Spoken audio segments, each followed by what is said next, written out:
품격 있는 아재, 아지매 여러분 안녕하십니까? 빨간 아재입니다.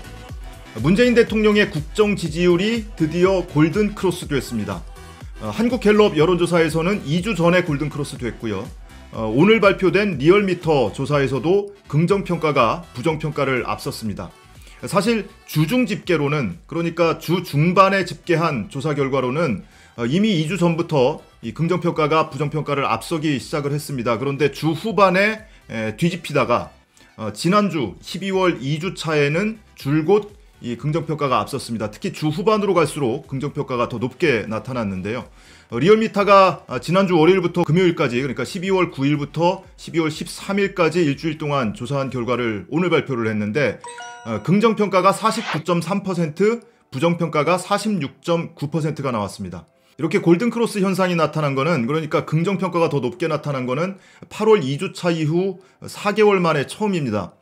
사실 주중 집계로는 12월 1주차, 그러니까 2주 전이죠. 12월 1주차 주중 집계로는 월화수에서는 문재인 대통령의 긍정평가가 부정보다 더 많이 나타나기도 했습니다. 그런데 수요일에 청와대 민정수석실을 검찰이 전격적으로 압수수색을 하고, 그리고 청와대의 하명수사, 그리고 감찰 무마 의혹, 이런 보도들이 굉장히 많이 쏟아져 나오면서 목요일, 금요일로 가면서 부정평가가 더 높아졌습니다. 그래서 결과적으로 주간 집계가 부정평가가 더 높게 나타났는데, 이번에 발표된 12월 2주차 주간 집계에서는 주 후반으로 가면 갈수록 오히려 긍정평가가 더 높아지는 결과가 나왔습니다.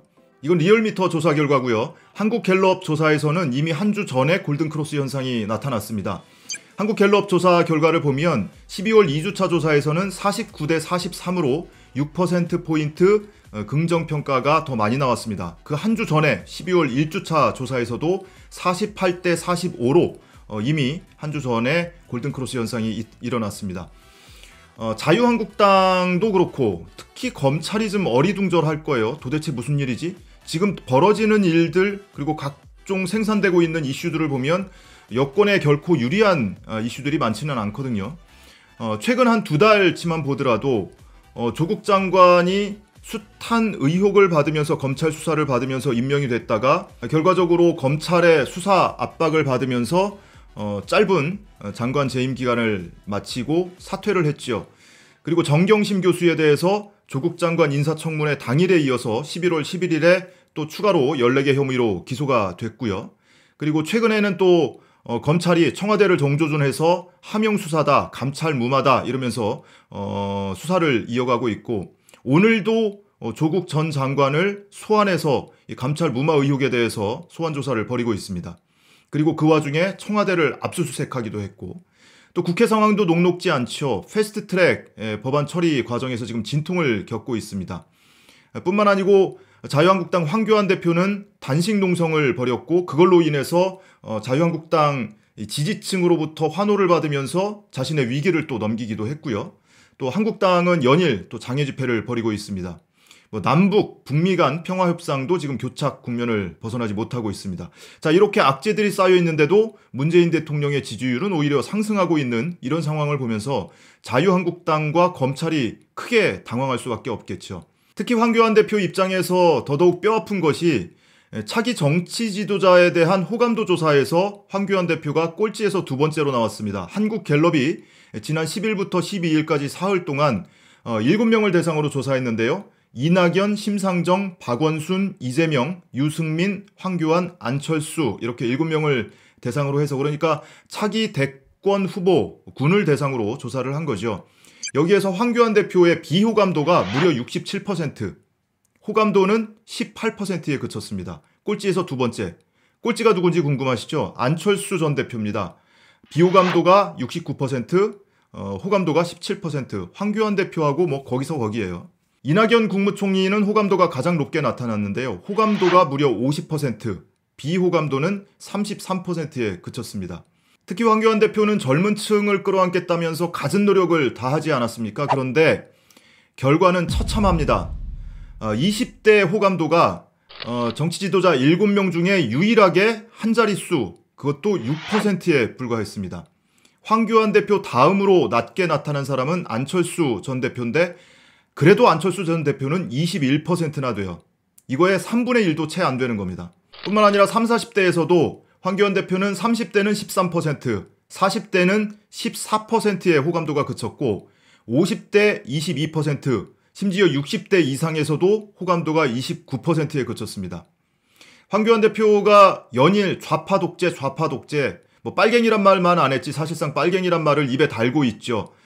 자신의 공안검사 본색을 여전히 숨기지 못하고 있습니다. 그러니까 수십 년 전부터 자신이 공안검사를 해오던 그 사고방식에 갇혀서 지금도 이 세상을 바라보고 있으니 그것들을 이 말로 토해내고 있으니 사람들의 공감을 얻을 수가 있겠습니까? 사람들은 이미 그 좌파 독재 빨갱이 이런 프레임에서 한참 벗어나서 저 앞서 나가고 있는데 맨 끝에 아직 따라오지 못하고 있는 일부 극히 극렬 지지자들에게만 이 소구를 하고 있는 겁니다. 지난 주말 집회에서는 문아무개가 국민 혈세를 지 멋대로 쓴다. 혈세를 도둑질했다. 이런 표현까지 쓰고 있습니다. 대통령에 대한 지지도, 국정 지지도가 지금 50%를 육박하고 있는데 문아무개, 지가 이런 표현을 쓰면서 본인의 비호감도를 오히려 증폭시키고 있는 겁니다. 자유한국당의 정당 지지도도 처참합니다. 10%대가 코앞입니다. 한국갤럽 조사에서는 12월 2주차에 21%였는데 12월 2주차에서는 20%까지 떨어졌습니다. 리얼미터는 그래도 조금 높게 나와요. 한국당 지지도가 31.4%에서 12월 2주차에는 29.5%로 그래도 30%대가 무너져서 29%대로 접어들었습니다. 한국갤럽 여론조사 결과 추이대로라면 다음 주에는 또는 이번 주 후반에는 10%대 지지율로 추락할 수도 있다 이런 희망을 갖게 됩니다. 자유한국당 못지않게 당황하고 있는 주체는 검찰일 겁니다. 참 아이러니하죠. 검찰은 정부 조직 중에 하나인데 어쩌다 야당하고 손잡고 대통령을 공격하고 정부 여당을 저렇게 공격하고 있는 그런 형국입니다. 무엇보다 대통령의 지지도가 이렇게 상승 곡선을 그리게 된데 크게 작용한 요인 중에 하나는 저는 검찰의 역할이 컸다고 봐요. 특히 조국 장관 그리고 정경심 교수에 대한 재판 진행 과정이 그대로 시민 미디어를 통해서 국민들에게 전해지면서 이게 대통령 지지도 그리고 여당 지지도에 크게 기여를 하고 있다고 봅니다. 특히 정경심 교수에 대해서는 지금 준비 공판만 3차례를 했습니다. 2달 동안. 그런데 이 과정에서 피고인이 방어권을 행사하고 법원이 소송 지휘권을 행사하고 그러면서 검찰이 수사권과 기소권을 남용했다. 표적 수사하고 졸속 기소했다라는 게 하나씩 지금 드러나고 있는 중입니다. 이 상황만 놓고 보면 정경심 교수의 표창장 위조가 아니라 검찰의 공소장 날조 형국입니다. 어찌됐든 검찰 입장에서는 이 상황을 타개를 하기 위해서 갖은 노력을 다할 겁니다. 거의 사생결단의 자세로 덤벼들 텐데요. 검찰 입장에서는 가장 중요한 게 가장 효과적인 게 지금까지 크게 논란을 벌이고 있는 조국 전 장관, 조국 교수에 대해서 그럴싸한 혐의를 씌워서 기소를 하는 게 가장 효과적이겠죠. 그러니까 혐의점이 확인이 될 때까지 지금 넉 달째 끝도 없이 지금 탈탈 털고 있고 과거 사건까지 끄집어서 털고 있고 심지어 청와대까지 공격을 하고 있는 겁니다. 오죽하면 검찰이 인디언 기우제를 지내고 있다 이런 말까지 나오고 있죠. 여러분 고문이 고통스러운 이유가 뭔지 아십니까? 고문이 고통스러운 이유. 가장 큰 이유는 언제 끝날지 모르기 때문이라고 합니다. 이 수사가 언제 끝날지 몰라요. 나올 때까지 수사를 하고 있습니다. 조국 장관은 물론이고 조국 전 장관은 물론이고 그 공범 정범에 대해서도 마찬가지입니다. 정경심 교수 재판부가 검찰을 향해서 정경심 교수 사건과 연관된 공범과 정범에 대해서도 기소 여부를 분명히 밝혀라. 그 재판에서 무혐의가 나오거나 무죄가 나오면 정경심 교수 재판은 필요도 없다 이렇게까지 얘기를 하고 있지 않습니까? 그런데 공범 정범에 대해서는 지금 기소도 안 하고 있어요. 그러면서 재판 과정에서 그 공범 또는 정범에 대해서 추가 혐의에 대해서 지금 계속 수사를 하고 있다. 이렇게 운을 떼고 있습니다. 그러니까 그 사람들 입장에서는 일반인에 불과했던 그 사람들 입장에서는 지금 얼마나 고통스럽겠습니까? 자, 그래서 이번 주 한 주가 굉장히 중요합니다. 오늘 내일 중에 또 그 이후로 좀 더 늦춰질지도 모르겠으나 패스트트랙으로 올라가 있는 법안에 대해서 국회에서 어떻게 처리를 하느냐 하는 것이 하나 관건이 되겠고 두 번째로는 정경심 교수의 4차 준비 공판이 이번 주 목요일에 있습니다. 이번 주 목요일에 열리는 4차 준비 공판의 쟁점은 이걸 겁니다. 지난주에 열렸던 3차 준비 공판에서 법원이 검찰의 공소장 변경 신청을 받아들이지 않았습니다. 불허했어요. 이거에 대해서 지난번 3차 준비 공판 바로 다음날 검찰이 법원에 또 추가로 의견서를 제출을 했습니다. 아마 법원의 판단이 부당하다, 검찰의 논리가 옳다라는 법적 근거를 대면서 반박을 했겠죠. 그거에 대한 최종 판단이 이번 4차 준비 공판에서 열릴 겁니다. 검찰이 공소를 유지할 것이냐, 다시 말하면 공소를 취하할 것이냐, 취소할 것이냐 말 것이냐라는 것이 하나 관심 포인트고, 연장선상에서 법원이 공소를 기각할 것이냐 말 것이냐. 그럼 재판을 진행한다면 앞으로 어떻게 재판이 진행될 거냐. 이 재판은 검찰이 공소를 취소하든 안 하든, 또는 법원이 공소를 기각하든 안 하든 설사 재판이 진행된다 하더라도 굉장히 짧은 시간에 끝날 겁니다. 증거 목록에 입증할 만한 증거가 없기 때문에 증인도 별로 필요가 없어요. 기껏해야 뭐 인생이 통째로 거짓말이었던 것으로 드러난 동양대 최성해 총장 정도가 뭐 증인 정도가 되지 않겠습니까? 그나마도 변호인 측에서 불러다 놓고 신문을 하다 보면 금방 그 최성해 총장의 허위 증언 이런 것들이 드러날 수도 있겠죠. 결론적으로 패스트트랙에 올라가 있는 법안이 잘 처리가 되고 명분 있게 처리하는 것이 무엇보다 중요하겠죠.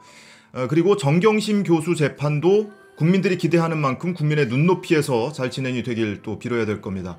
그리고 지금 북미 간에 과연 대화가 재개될 것이냐 하는 것도 또 하나의 이제 관전 포인트이기도 합니다.